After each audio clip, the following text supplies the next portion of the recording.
Hello everybody, welcome to our webinar, Microsoft Teams, getting the best out of the world's leading communication and collaboration platform.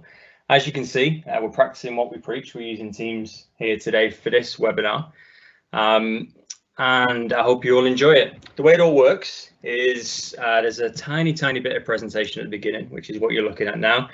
It's not going to be too long. It's just letting you know what we're doing today and a little bit of background about who PyDigital are, who we are, and all that sort of thing.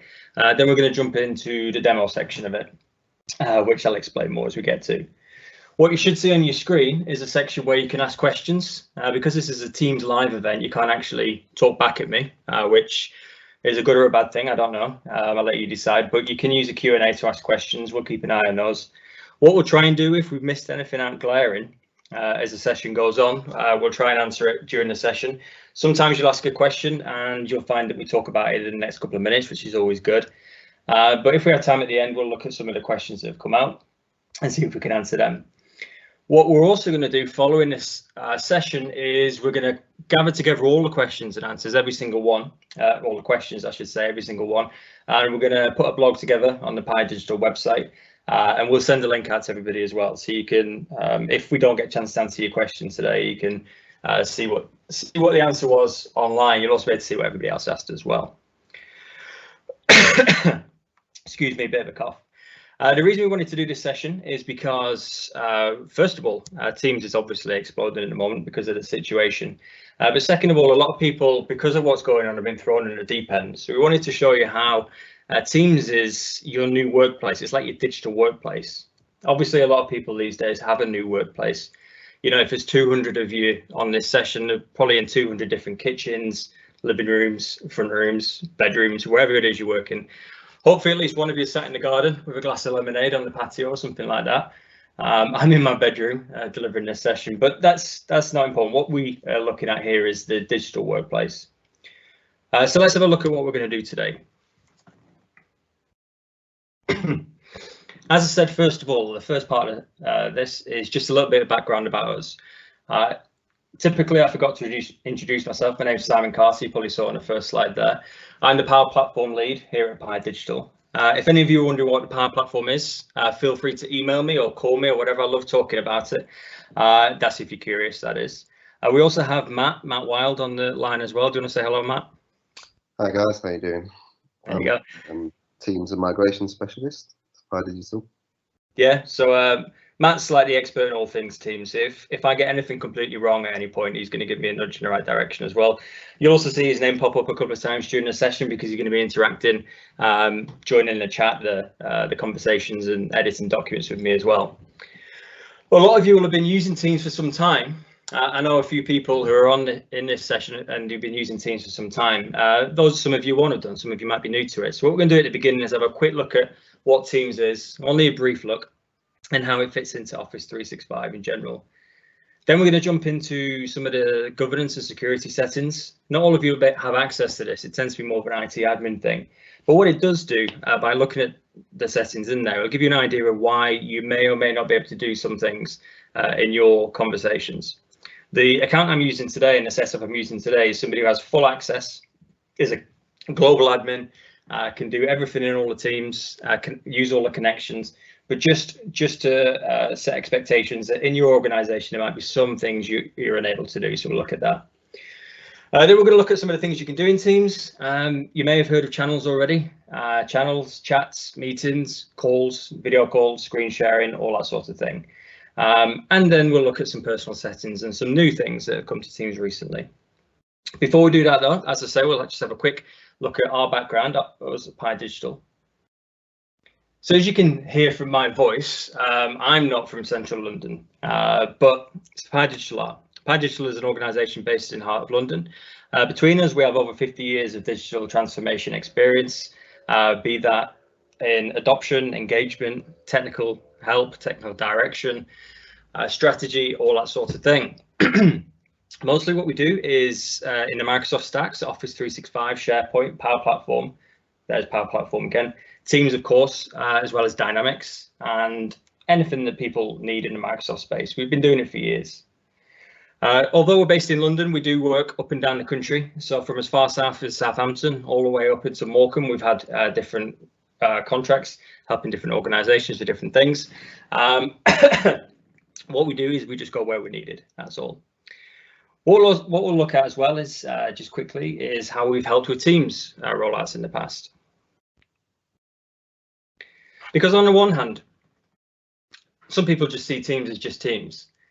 You open it up, you can see the conversations in there, you get the mobile app, it's a little bit like WhatsApp.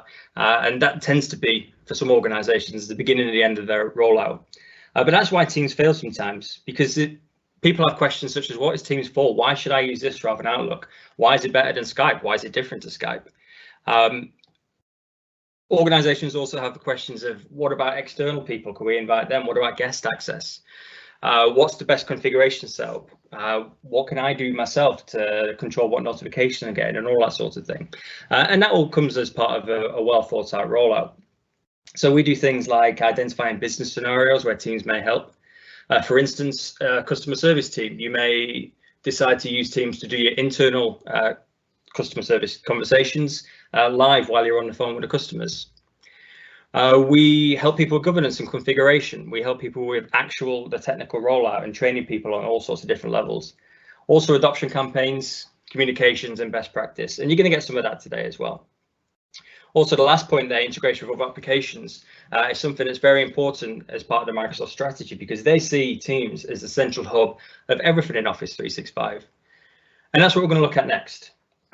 So if you bear with me a second, I'm just going to steal the screen from Matt.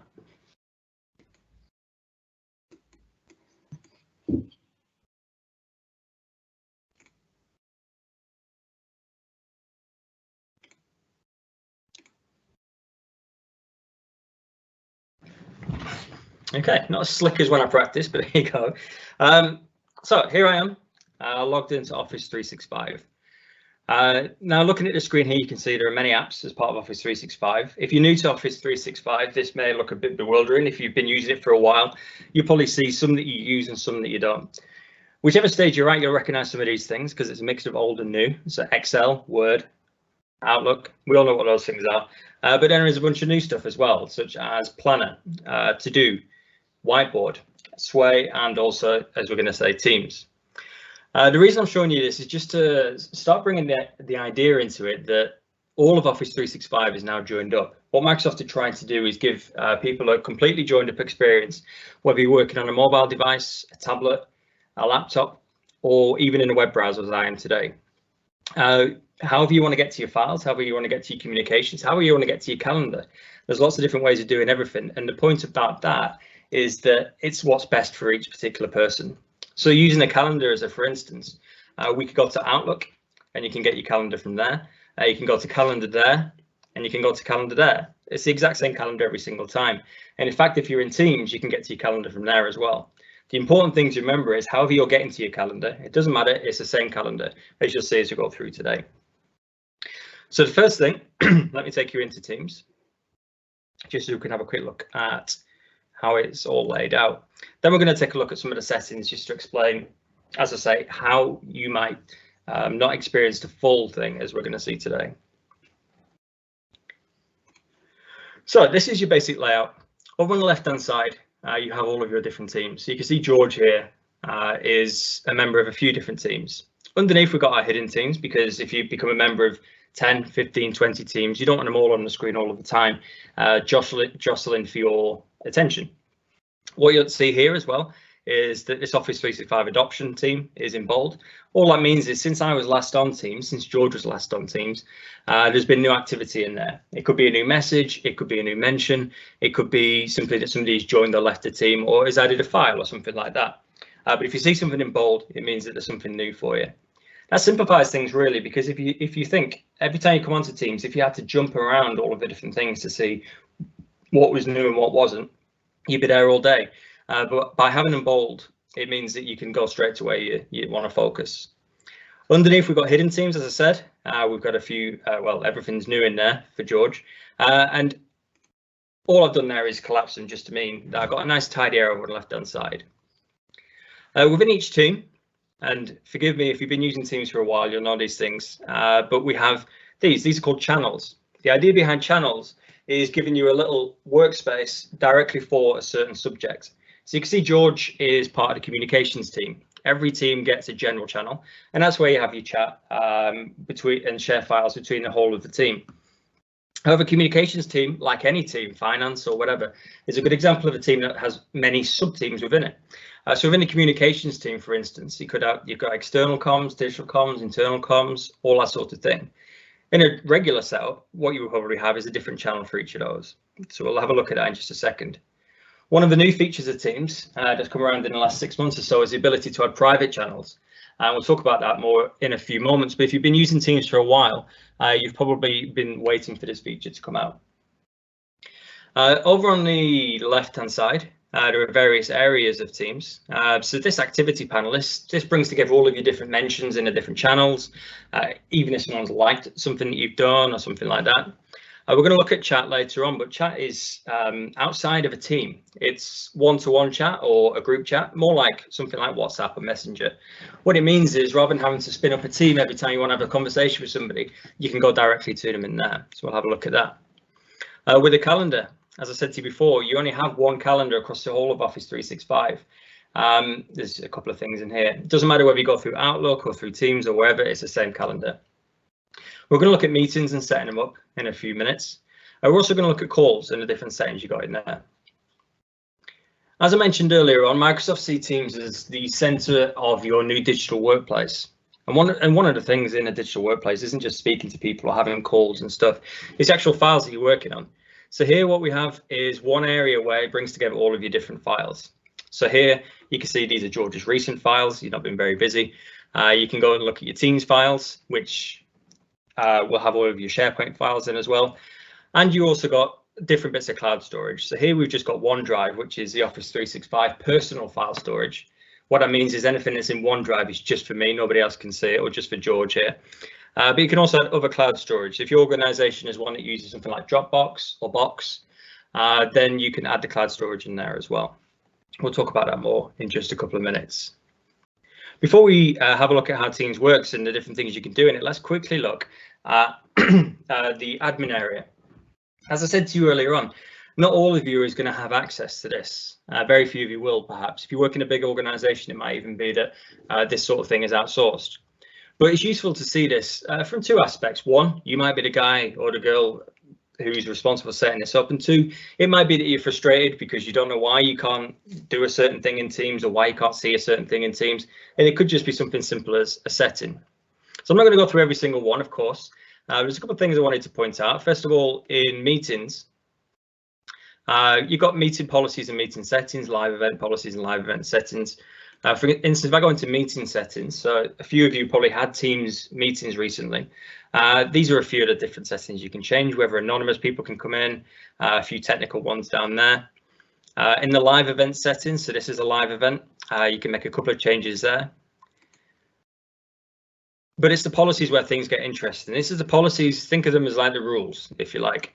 So everywhere you see policies in Office 365, you do get a global one, and that's everybody, obviously. So here, the global policy for Pi Digital and Teams live events is that we can schedule them, we can do transcriptions. So some of you may have closed captions turned on, listening to me right now, or reading me, I should say. Who can join scheduled live events? Now, this is an important one if you are going to do live events in the future, because default setting is everyone in the organization. What that means is you can't invite people who don't work in your organization into a live event. That might be a setting that works for you, it might not. For us, so that we could talk to all of you guys, we've got it set to everyone. So when we create a live event, we can invite people from outside. I'll show you how to set up a live event later on, and there's no need to invite everybody. You can choose who comes, but yeah, this is the highest level of where people who can join. You've also got the option of who can record an event. This event is being recorded automatically, but what you can also do is set it so that attendees can record it if they wanted to as well. In messaging policies, again, we've got a global one. This is somewhere else that does control a lot of what you can do on Teams. So for instance, the ability to delete messages can be handy sometimes. You write a message, you realize it's in the wrong channel, or it's completely full of typos and it's just too much to edit. You can just delete it and start again. Alternately, you can choose to edit it. A newest feature of Teams is read receipts. At organisation level, you can say they're turned on for everybody, turned off for everybody, or let them choose. If you've used Teams recently, as I guess you hope you have, what you'll notice is that you've probably been asked about it. Do you want to turn read receipts on or off? And you can change it afterwards. At your organisation level, you can turn chat off completely. It's on by default, and we'd recommend that you leave it on. As with these things as well, Giphies or GIFs, if you like, memes and stickers are all switched on, and you can moderate them here. As you can see, we've got strict, moderate, and no restriction. I'll talk about how that might affect what you see in just a few minutes. As we go further on as well, we've got voice messages and all sorts of different settings. So this, like I say, just explains a little bit about why you may or may not be able to do different things. If you do have access to this, if your Teams admin for your organisation, you might find this useful as well down the bottom, the analytics and reports section. You've got usage reports, shows you how long people have been spending on Teams, how long people have been spending in meetings on Teams, how long have been spending in chat.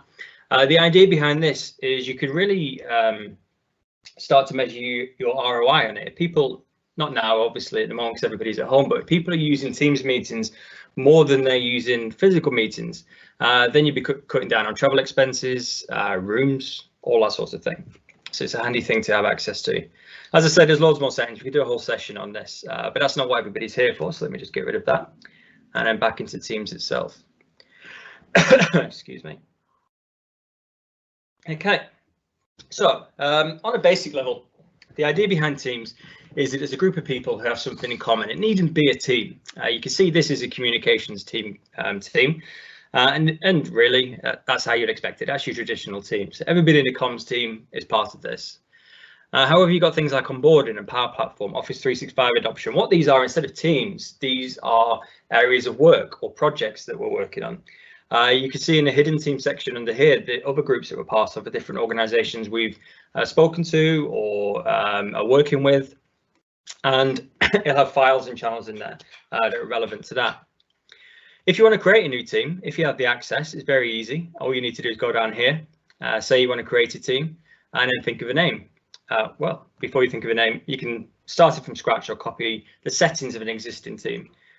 The next setting here is, and this is quite new as well, so you may not have seen this before, but the settings. We would recommend, on the whole, that you use private when you set this up. What private means is that people need to be invited into the team. So you'll have a team owner. So in this case, this would be George because he's setting it up, and he would be in charge of inviting people into the team. Anybody who's outside of the team won't even see that the team exists. It's just for people who have been invited. You can control membership, you can add other people as owners, you can remove people as members, but as I say, only people who are owners and members can work inside the team. Public doesn't mean public to anybody in the whole world, it just means within your organisation. So if a team is set to public, it means that anybody in the organisation can see the team, anybody can join the team. Any files or plans or anything that are created within the team will be shared automatically with everybody as well. So think carefully about what you might use that for. This is a relatively new one. This is organisation wide. Now, depending on the organisation you work for, you might not see this. It may be that it's turned off. It may be that your organisation has more than 5,000 people. If you have more than 5,000 people in your organisation, you just can't set an org-wide one at the moment. Similarly, each Office 365 subscription could only handle take, or whatever you want to say, 5 organisation-wide teams. So if you already have 5, then this option would be removed. Generally speaking, as I say, the majority of times you're going to pick private. Then you give your team a name, give it a description.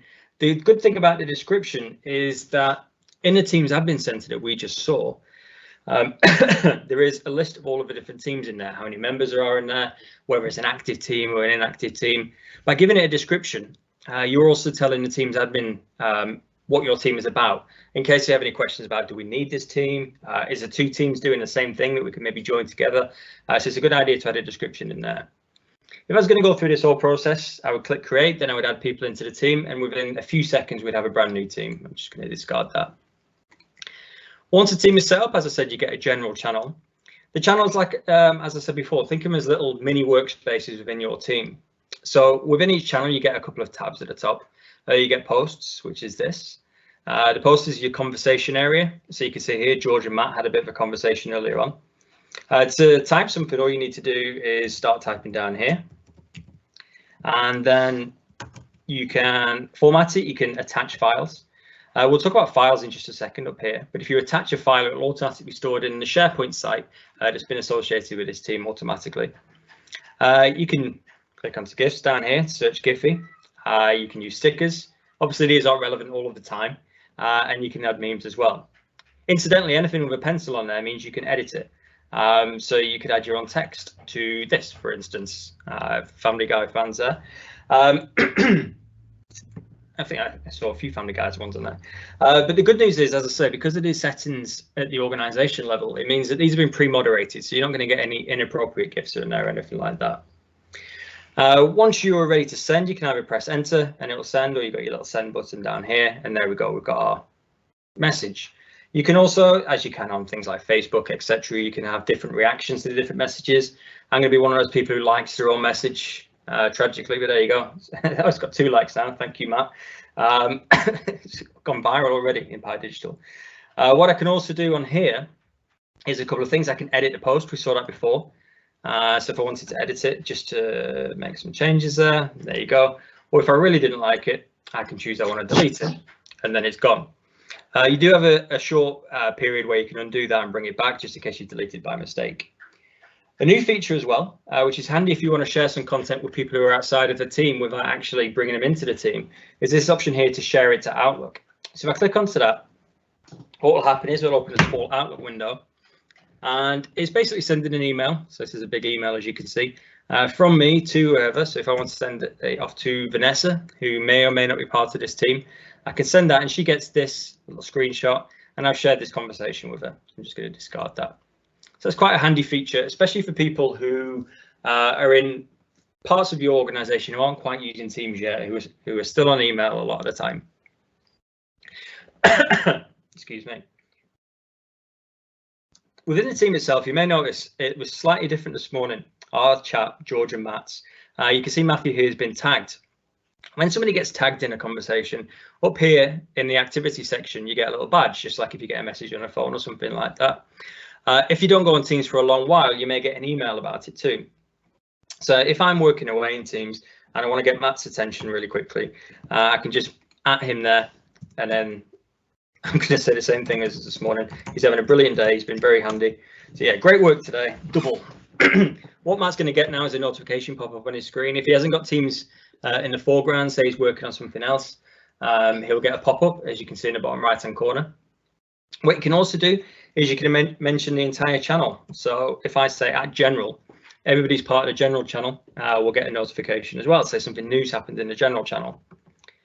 What you can also do, however, is make little groups of people by tagging them. So here we've got the tag section, manage tags. There we go. Now the way it works within Teams, as I said to you before, you've got your team, you've got your general channel, and you can add more and more channels depending on areas of work, sub-teams and things like that. What you can also do though is create your own tags just for mentioning people quickly.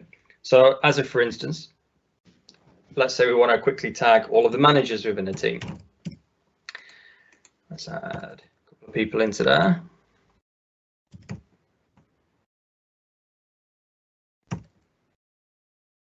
There you go. Let's just create that. There you go. So we've got a tag there. You can have as many people in there as you want. So you see a couple have got 2, one's got 3. But the way that works now is if I say at and then start typing managers, for instance, there we go. I can click onto that. And what's going to happen now is everybody can see this post because it's in the general channel. So everybody in the team can see it. But the only people who are actually going to get a notification about it are the people in the managers tag. So this is a newish feature, just a few months old, but it could be incredibly handy. Added onto that is the ability to now add private channels. So if you want to add a new channel to the team, it's very simple. If you're a member of the team, anyone can add a channel. So I'm going to add a channel on there. Next thing is it needs a name. So let's call this one managers as well. A use case for this might be that within your team, you've got your team for your channel for your team, I should say. But you want to have it somewhere secure where you can save conversations, you can save files that aren't for everybody in the team. So it could be your human resources, for instance. You keep a lot of staff personnel information in there, but sometimes you're going to also have stuff that relates to people in your team. Or within any team, it could be you need somewhere to talk about and store appraisal information, pay information, sickness information, things like that. Until very recently, the only option you had here is to start another team. So you'd have communications team as one team, you'd have communication senior management team as another team. And for many organizations, that's becoming unmanageable because we've got hundreds and hundreds of teams. It isn't just at an admin level either that's unmanageable. It becomes unmanageable for the people who are actually in the teams as well. If you're a senior manager and part of a lot of projects, it could be that you end up very quickly member of 20, 30 different teams. So by using private channels, we are actually slimming that down a little bit. Again, this option might not be available to your organization yet. You'll know if it is because you get this here, this privacy option when you add in a new channel. And you can see here, I've got the option to make this one private. So I'm going to make this one private. Click on to next. There you go.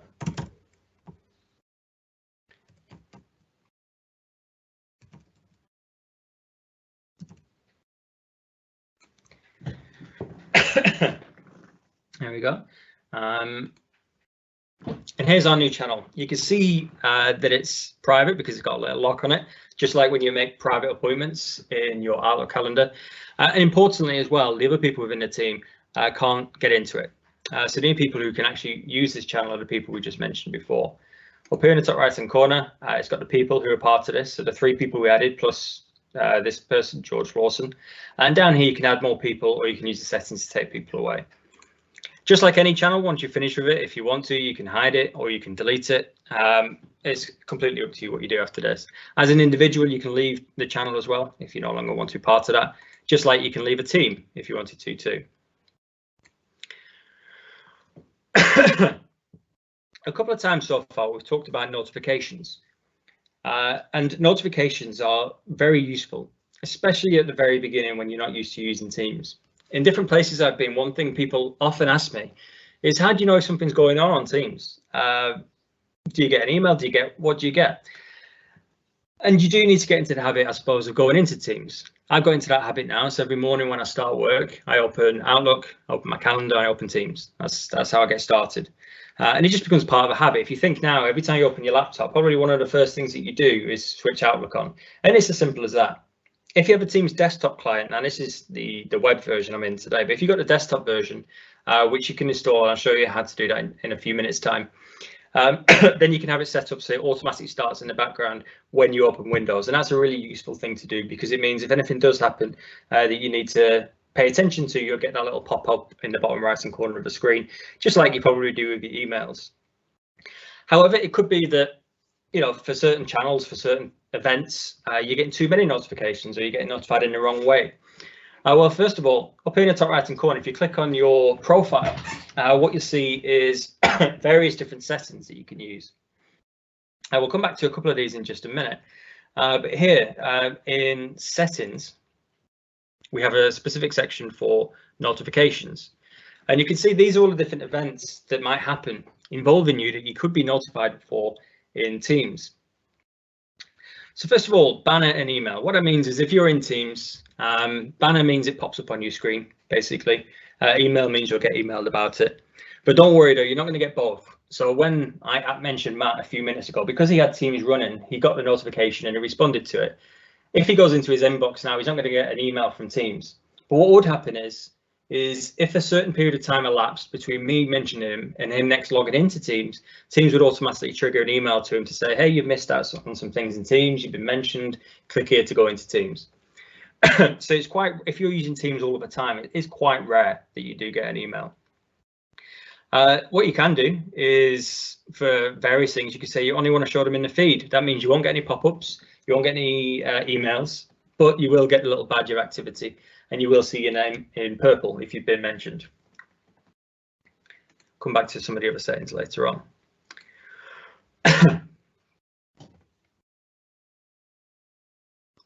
Excuse me, just taking a quick drink. If you are a team owner, there's various things you can do here as well. This is where you can add new members. Now, what's good is when you add a new member to the team, say you just had a new recruit, you can add them into the team and they will see all the content that was there before. It's nice because it gives them a flavour of what kind of team you are, the kind of conversations you are. that you have, sorry, the kind of content that you share. And it means that they get a bit of a flavour of who you are whilst they're joining the team. It also means if somebody came into a project late, for instance, they're not going to have to miss anything. They're not going to be asking questions because they can just scroll back through the previous conversations. In that example I gave before about maybe a customer service team using Teams to talk about problems internally while they're on the phone with the customers, what you then build up is a bit of a knowledge base, because all the questions are asked through here. You'll be able to scroll back and look through all the answers over time. What we'll look at now is working with tabs and different apps and things like that, and then we'll move on to chat. So first thing, as I said to you before, we've got the posts, and every single channel gets a files tab as well.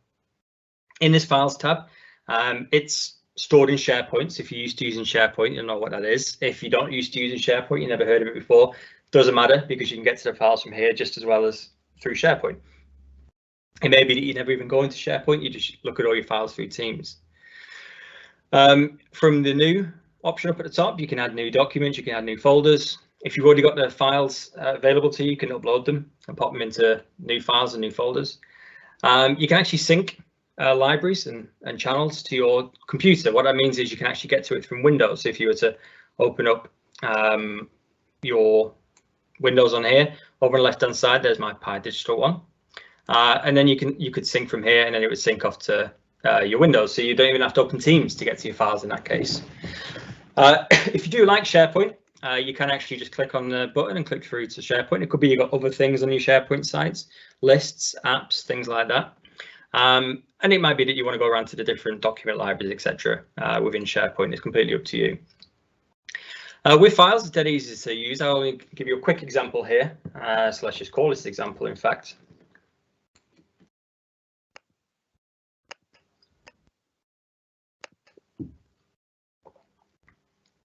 Here we are. Now, forgive me if you've used Office Online quite a bit before. This will be second nature to you already.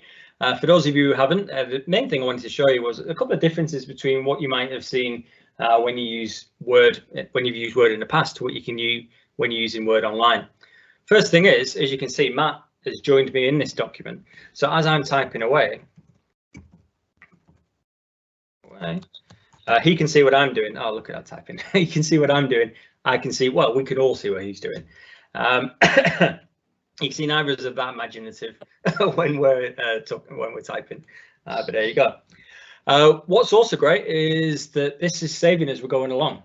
So as we're adding content to it, it's automatically being saved. You don't have to hit save. You're not going to lose any work. Then that's brilliant. Theoretically, you can have as many people as you want on this document at the same time. So if this was the kind of Teams meeting where you're all signed in and you're all in here as well, all 200 of us or whoever, we could all be on this document at the same time. It will probably slow down a bit at that level, but it is something that you can do. If you prefer using regular Microsoft Word, this is the same for Excel and PowerPoint too. You can just click open in a desktop app, and it'll open up in the desktop version as well. Many people, Excel's the one for that. People who love Excel love using the desktop version. I'm the same. So it's all about choice. You can work how you want to work. A feature that you may not have come across before is this dictate feature. The idea behind it is that you can just chat away and Microsoft Word will figure out what you're talking about and it will type it on the screen. Full stop, new line. There you go. Full stop. I'm going to stop doing that soon because it's probably quite irritating. But what I wanted to show you is really, regardless of what accent you have, regardless of how difficult I am actually to understand when I'm talking, Microsoft Word seems to be doing a very good job of it. A good use case for this, some of you are probably already thinking of it, is you could just set this running during a meeting and then voila, you've got all of your meeting notes written down. Who needs to take minutes? Obviously, it would take some tidying up and hopefully people will remember to keep saying full stop, otherwise we're just going to end up with a huge string of consciousness here. But you can see the feature's quite good, and this is just me talking into a laptop microphone, nothing special there. I'll turn it off now. There you go. I'll save that for later. It'll be a good little reminder. You can also start a conversation about this document as well. This will appear in the channel. So if I wanted to, I could do my tagging, as we've seen there, just at You could use the tags I've set up, the channels I've set up for certain people, and it will appear in the channel. You can add your GIFs and your smileys and so on in there as well. But no, I'm not going to do that for today. See the files there. In terms of other tabs, you can see we've got one here called Wiki. This is like a light version of OneNote. Every single channel gets one. You can see it is a bit OneNote-y. It isn't like old wikis in SharePoint that some of you may be used to. It's not searchable and things like that, but I think they are aiming to add more features to it in the future. I'll come back to this tab in just a second, but on the plus, and this is where things might differ slightly depending on your organization settings. But what we have here are all the different tabs we can add. So you can add a whole document library from SharePoint. You can add different files from different places, PDFs, plans from planners, dashboards from Power BI, videos from YouTube, and then all of these things all through down to the bottom of all these different services. What's changed with Microsoft over the last few years is they stopped being so proprietary and saying that you can only use Microsoft products within the Microsoft environment. They connect to everything these days. You saw earlier on with the cloud storage, I was saying you could use Box, you could use Dropbox, you could even use Google Drive. Anywhere where you can store files online, chances are you can bring it into Teams. You may have seen on the news recently that one of Teams' competitors, Slack, are actually working on integration so that Slack users can talk to Teams users. And I think they're both working on bringing in Zoom as well. What that means is we're going to get such a joined up experience between different organizations. And needless to say, if people are still on Skype for Business, you can talk to them too as well. This is a particularly useful feature, although it doesn't work every single time. But if it's a web application you use a lot of the time, so for instance, George is in the comms team, so they use a lot of stock photos. So he uses Shutterstock, the website. There isn't an app for that, but what you can do is just bring the website in as well.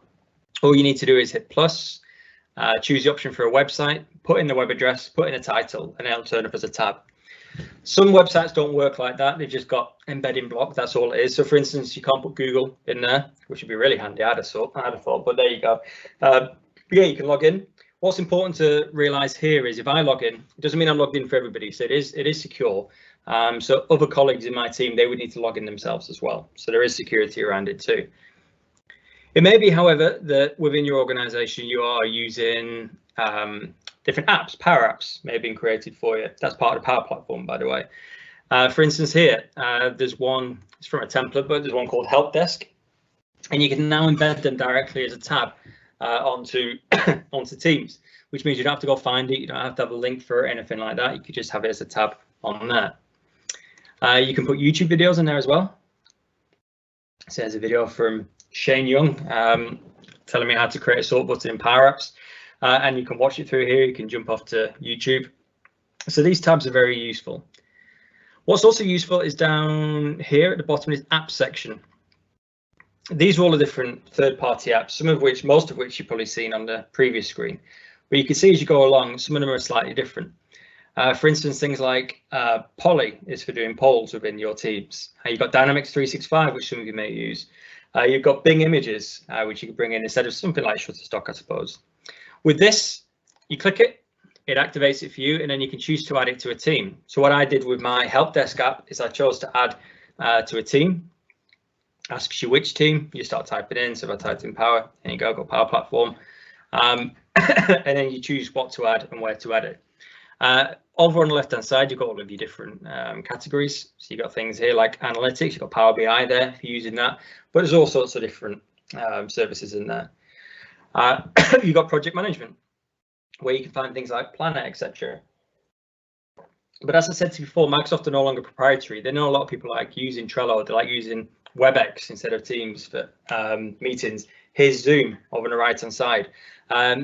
They don't mind. They want Teams to be your digital workplace. So whichever different services you use, you can bring them into Teams and you can do pretty much everything from here. Asana is another project management tool, similar to Planner, similar to Trello, but again, a third-party thing. Go back to Teams now.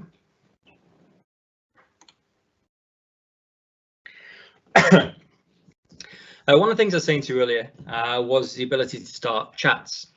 Now, the idea behind chat is that you want to speak to one or more people, but you don't want to have to set up a team for them. Setting up a team quite often, if you don't have the access rights to do this, the level of permission to do this requires a call to your service desk or raising a ticket through a service request or something like that. And then it might happen quite quickly, but you are waiting for somebody to set it up. What you could do instead is go to chat and then start your conversations from here. So I'm going to start a chat with Matthew because he happens to be on the call at the same time. And it's as simple as this. All I did was search for him. He's in my organization, so it's dead easy. So if it's somebody else in your organization, you just start typing the name, and after a couple of seconds, it searches for them. If it's somebody outside of the organization, you would need to use their email address.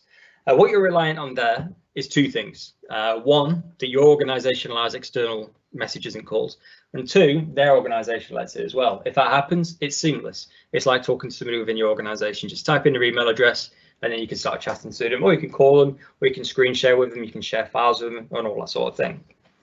You'll have noticed as well when I was setting up this call with Matt, and then started typing Vanessa's name as well. Now we've got two people in the group. So this is what I mean. Just like with a group chat in WhatsApp or Messenger or whatever it is, you can add as many people to this as you need. Once you've added a few people to it, you can actually give the group a name if you wanted to. So in effect, it becomes sort of like a de facto team, doesn't it? You haven't got different channels, you've just got the one. The files, instead of being stored in SharePoint, they'll be stored in someone's OneDrive, which isn't always ideal. But as a quick way of having a quick conversation, sharing a bit of content, making some decisions, it's a really good way of doing it. Let me just get rid of that. So, just gonna say hi. Yeah.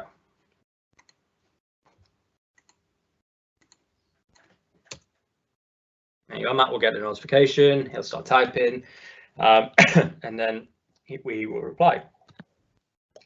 You can actually probably hear him typing there as well.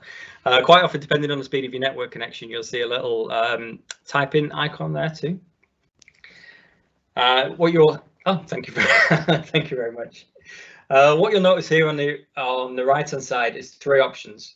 One is for an audio call. So if you know we were typing away and thought, let's just chat this out, we can turn it into an audio call, or you could go for the dreaded video call as well. It's always best to warn people, I think, before you do that, just in case.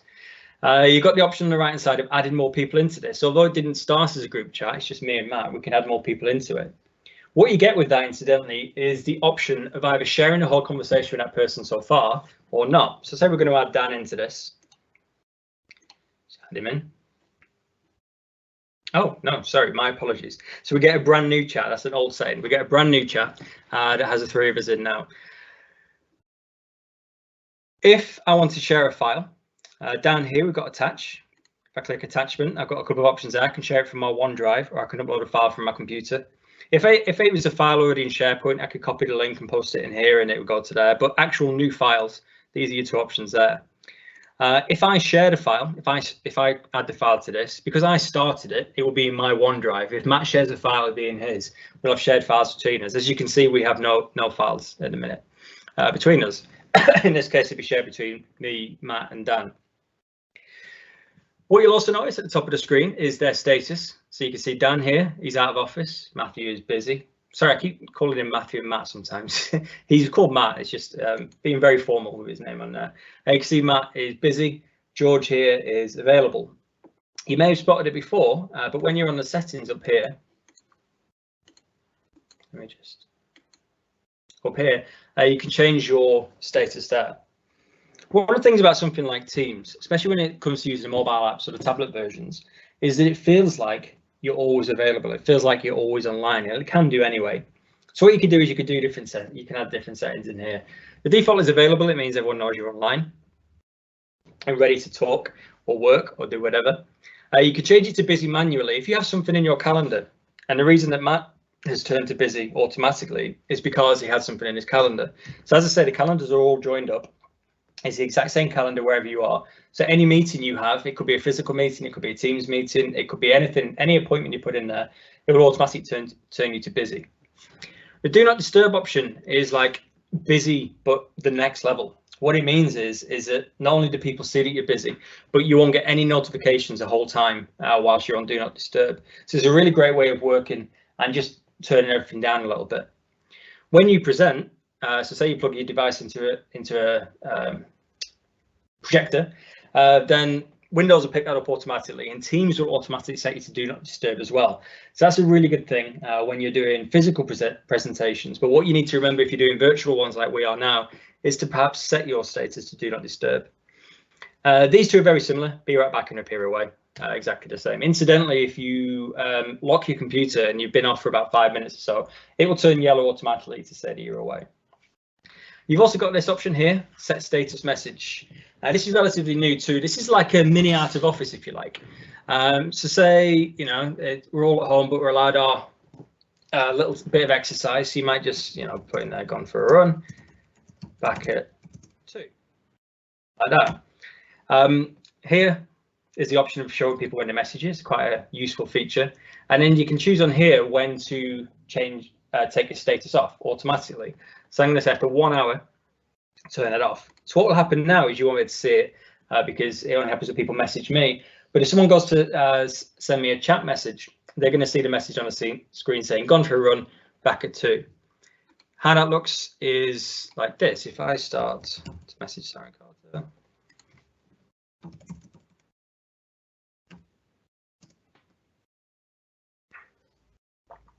it should come through. Obviously a bit of slowdown on the network, but the message appears here just above the chat box saying what the status message is. The last section I want to show you here is, we touched on it sort of briefly, audio and video calls and meetings and things like that. How to set them up, how to run them, all that sort of thing. So first things first, you've got the calendar over on the left hand side. Incidentally, I'm going to open my Outlook calendar at the same time, just so you can see they're exactly the same. There you go, they're exactly the same. Here, George put in a catch up for someone this morning. Tomorrow he's got his one-to-one with one of his team, but you can see he's holding it at the head office rather than virtually. What we'll look at in a minute is turning that into a Teams meeting and then how all that works. But let's do it from Teams first of all. Up in the top right hand corner, you have 3 options really. You can meet now, you can schedule a meeting, or you can schedule a live event. Meet now is the simplest one. You give it a title, you can use your video or your audio or whatever. You can, by the way, if you click on devices, you can change which speakers you use, which microphone and which camera is using. So that's the camera that's facing away from me.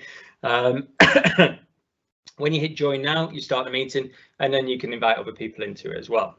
Let me just get out of there. To add a new meeting, you can do it like you can in Outlook. You can just double click on a time slot or whatever, and then put the details in there.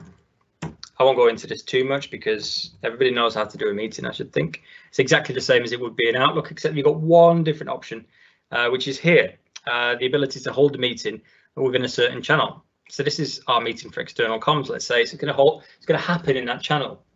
What that means is, in effect, is that people can join the meeting from their calendar, as you always can. They can join it from a link, as lots of you have, as everybody here has done today. But also, if you're already in that channel, when it gets to the time that the meeting is ready to start, there'll be a pop-up in the channel saying the meeting's about to start and have a join button. And if the meeting's recorded, etc., you'll be able to access that recording afterwards as well. So schedule a meeting, you can do recurrence as well if you wanted to. There you go. What you'll notice is here, we haven't written Teams meeting anywhere. That's because if you create a meeting within Teams, it's automatically a Teams meeting. It's just creating that on there. It's in my calendar already.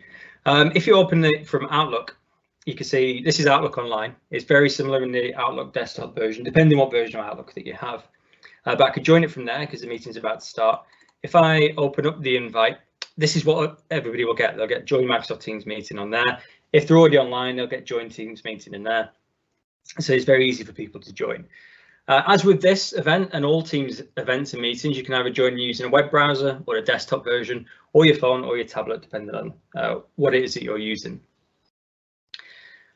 Speaking of Outlook, in here we've got this meeting that was due to be a head office. Now it's not. It has to be online, so we're going to turn it into a Teams meeting. It's as simple as clicking on edit and then changing this in here. If you're on the Outlook desktop version, it's slightly different. There's a button on the ribbon to make things Teams meetings, but it's exactly the same end point, which is now it's a Teams meeting. So that's now sent an update out to everybody who was invited to that meeting, so now they know it's a Teams meeting. This is a recommended thing to do. What I see a lot of is people who have had meetings, who've got standing meetings that were physical, that can't take place in a minute, and they're just saying, "Oh, should we meet on Teams?" And then when it gets time for the meeting, they're doing it via chat or via calls, audio calls, or something like that. The best way of doing it is to actually convert whoever the organizer is, to convert it into a Teams meeting. That way you can record the meeting, you can put resources in the meeting. If you want to go back and access the recording and the resources, you can go back to the actual meeting on here and get it from there. Or if it's in a channel, you can get it from the channel. So it is better to turn them into actual Teams meetings rather than just saying, "Oh, should we do it via Teams?" Another thing that may be useful is what we're doing right here now, which is a live event. Again, these are not new, but are relatively new. Not all organizations haven't switched on yet. But the difference between a meeting and a live event is, as you could probably have figured out in the last 50 minutes or so, is that in a meeting, everybody can talk, everybody can share the screens, everybody can chat, everybody can do everything. With a live event, you have producers and presenters, and you have an audience. This is the kind of thing that you really may want to use in your organization. What we're seeing everywhere is that, because of the current situation, especially CEOs, executives, senior managers, they want ways of being able to talk to lots of their staff at once. We've seen things like Yammer conversations or small Teams meetings, or just articles on the intranets and things like that. But what you could also consider is a live event. That didn't work very well, did it? I don't think I could show you that. With the live event, darn it. With the live event, I can't show you on my screen because I'm logged in as Simon Carter. Let me just, apologies for this.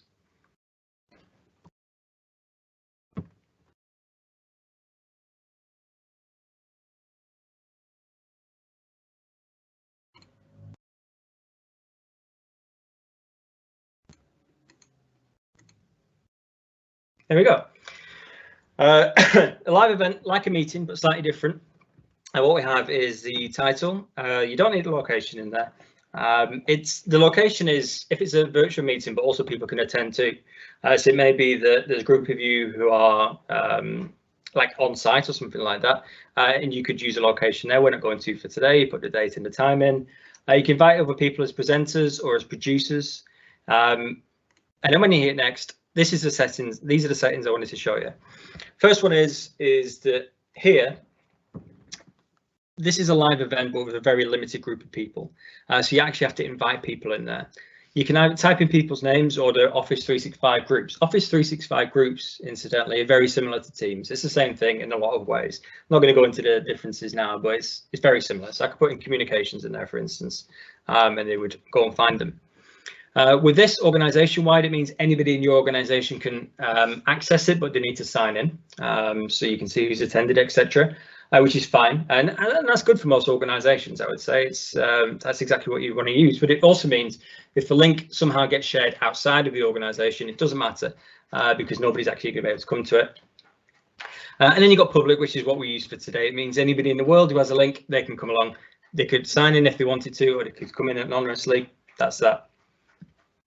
Here, this section, this is something to watch out for. The default setting is for Q&A not to be turned on, so people can't ask questions. You probably want to turn that back on. This here is whether or not people are allowed to record it themselves. You turn it on or off. And this is a new feature. It's actually in preview, but it's whether or not to allow people to turn subtitles on. As you saw when I was doing a dictation in Microsoft Word, it works quite well. So you may decide to use that. Then you hit schedule or schedule. And what you get there is this. This is the attendee link. So for me, I would use join because I'm the producer and the organizer. Anybody that is a producer or presenter, they would choose join as well. But what you would do is you'd send this link out to people. That's the link you guys used today to get onto the this session. And that's how you would go and do that. So that's live events.